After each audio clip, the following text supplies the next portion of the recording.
toughest week ever, or are you coping okay? I think I'm coping okay. I'm just keeping myself busy as much as I can.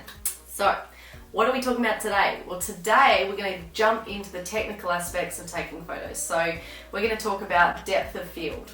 Now, depth of field is the zone in your photo that has acceptable focus or clarity. Today's exercise is that I want you to take 2 photos. One photo with a shallow depth of field and one with a deep depth of field. So to give you a bit of understanding, if it's got a blurry background, it's got a shallow depth of field. And if it's got fully clear, all focused, foreground and background, then it's got a deep depth of field. That is controlled using something called aperture. Aperture is the hole in the lens in which light travels through to hit the sensor of your camera. This hole is fully adjustable. Now, if the hole is big, then it is going to let a lot of light in and you're going to have a shallow depth of field. Now, if this hole is small, it's going to make everything more focused throughout, but it's going to let less light into your camera.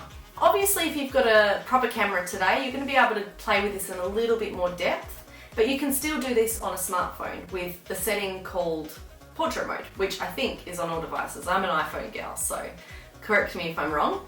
So portrait mode, obviously, once you put it on, you're going to get that lovely soft background and sharp foreground, so you can have a play with this exercise today. And if you have a camera, then I'm going to encourage you to explore either the manual mode on your camera or your aperture priority setting, which is actually my personal favourite. If you want to know my little secret, I do shoot in aperture priority quite a lot. For me, the moment is the most important thing. I know I can shoot in manual.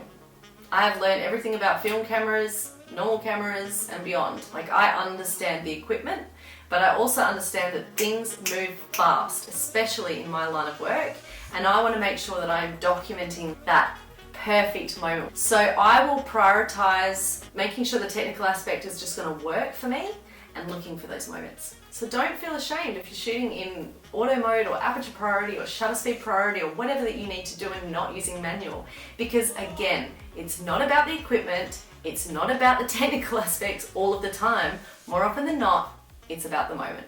Alright, so I'm not forgetting about you phone users. You just want to chuck it into portrait mode. Now, to keep in mind, I do find with portrait mode that there's a little bit of a lag when you press the button. So just try and set up your moment that there's not too much motion happening. This is going to have to be something where your kids are reasonably stationary, so that you can get that moment captured properly. And then of course, if you want the full scene in focus, just whack it into normal mode and you can actually see the distinct difference between a shallow depth of field and a deep depth of field. Now, I'm not going to go into depths about settings, but there are so many great resources out there for you. There are YouTube tutorials online that are incredibly simple and talk to you about the manual mode triangle with photography, which is your ISO, your shutter speed, your aperture.